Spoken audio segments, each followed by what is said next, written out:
I've said it before, I've said it again. The topic of just running it back with an NBA team.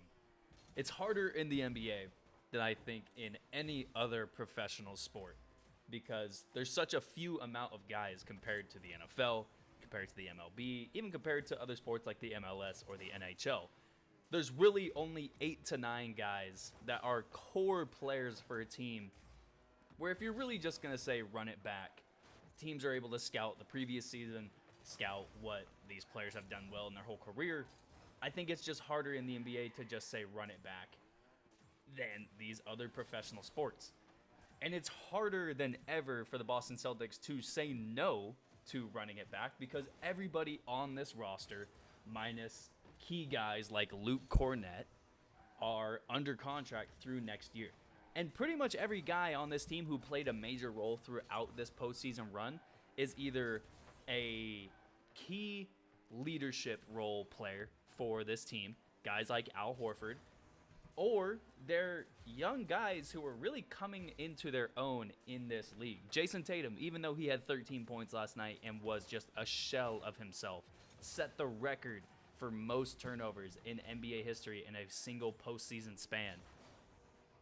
He is still a top 15 player in the NBA, and when he's right, he's a top 10 NBA player. Jaylen Brown proved to be a guy who isn't just going to lay down when the other team is just shelling their team from three. He wasn't going to lay down last night with 34 points. He did have turnover issues himself, which is something that, he needs to work on, is just being a better ball handler. Marcus Smart, Defensive Player of the Year, a young player. Grant Williams, great role player, young guy. Derek White, young guy. Peyton Pritchard, young player. Robert Williams, potential Defensive Player of the Year candidate alongside Marcus Smart next year. The defensive capabilities of this team next year, there's a chance that we see NBA records set in terms of total points scored, in terms of defensive rating, in terms of everything from this Boston Celtics defense next year, because they have the perimeter defense between Jaylen Brown, between Jason Tatum, and between Marcus Smart. They have the interior defense.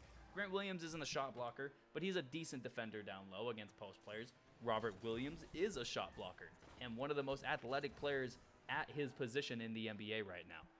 If Al Horford comes back, he is just a consistent player, not just not really in the regular season, but he's one of the better postseason performers that we have in the NBA right now. So all of this is leading up. Like I said, the Boston Celtics, it's going to be harder than any other team in the NBA next year to not say run it back. And if you are going to not run it back, you have to come to the conclusion of who do we trade, who do we move on from to become a better team? Is it Marcus Smart? Do you really want to trade the Defensive Player of the Year, the guy who was kind of the heart and soul of this team when they were struggling throughout the year early in the season, a guy who was vocal about certain things that Jason Tatum and Jaylen Brown needed to be doing to start winning games? Do you trade Jason Tatum? Like I said, when he's right, possibly a top 10 player in the NBA. Do you trade Jaylen Brown, the only guy who performed well outside of Al Horford in the losing moments of Game 7 or Game 6 last night? Who do you trade?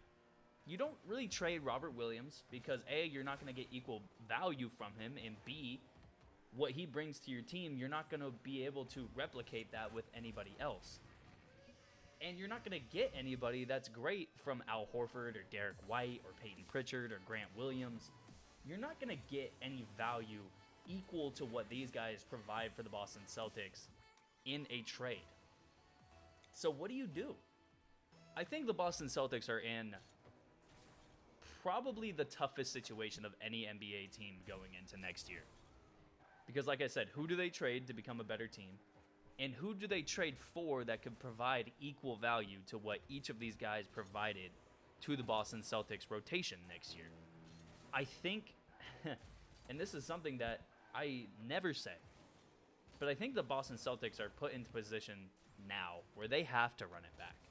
They have to say, okay, we're going to bank on Jason Tatum, Jaylen Brown, Marcus Smart, Robert Williams, Grant Williams, Peyton Pritchard. Like, this team, the nucleus of this team, it's Warriors-esque when they started their dynasty in 2014. It's Warriors-esque. I'm not going to say it's a direct replication, but it's very similar. The problem with it is, like I said, this team already had a season where they struggled hard to begin the year.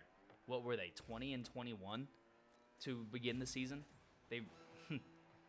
I think I saw that they were the first team to go below 500 in their first 41 games and make the NBA Finals. Like, this team had a very up and down season.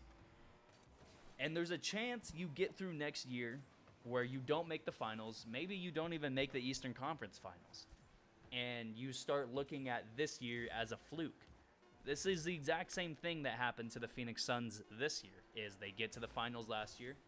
They get beat in not even the conference finals of the West. And now we're looking at them and saying, oh, well, Chris Paul and Devin Booker, they were a fluke last year.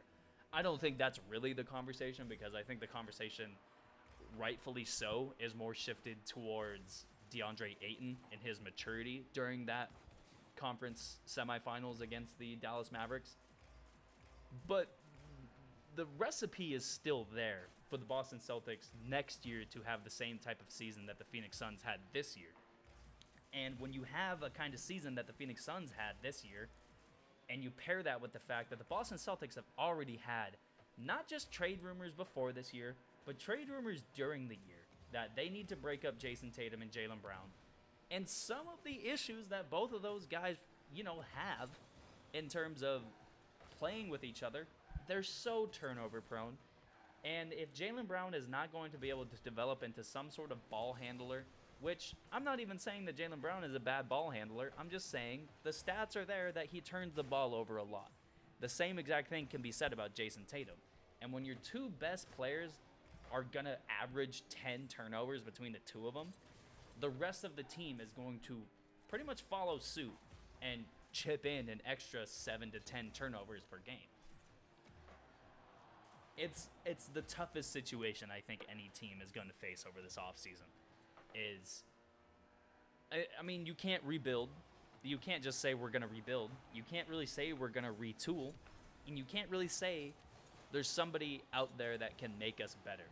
Because at the same time, you can only play 5 guys at a time. And your lineup going forward, at least for 4 of these guys, it has to be Jason Tatum. It has to be Jaylen Brown. If both of those guys make it through the offseason, it has to be Marcus Smart.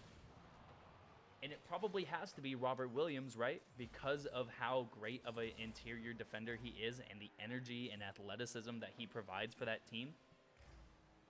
And then you supplement that. You supplement it with the Grant Williamses. You supplement it with the Al Horfords. You supplement it with the Peyton Pritchards, with the Derek Whites, with the, whoever. Boston does have like a $17 million trade exception. There's names out there that are around that price tag where you throw in a Peyton Pritchard or a Grant Williams or draft picks or whatever to try to make that last move. But who is really the last guy?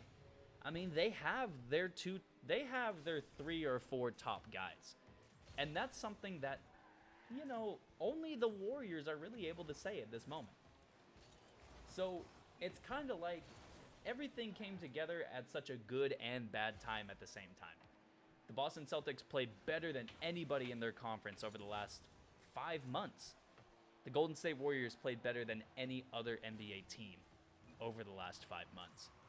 And that's the difference. That's how slim the difference is between those two teams. And part of that difference is the experience. And that's never going to be something that the Boston Celtics are going to be able to trade for over this season, especially with a $17 million trade exception. Who are they going to get that has the same type of experience that replicates what the Warriors' average player provided to that team? At the end of the day, this is going to be a weird offseason because I wouldn't be surprised if one of these guys gets moved. I wouldn't be surprised if it's one of the big names. But at the end of the day, there's not going to be anybody that they're going to be able to add that's a realistic option to provide a better option than any of these guys that's already on the roster.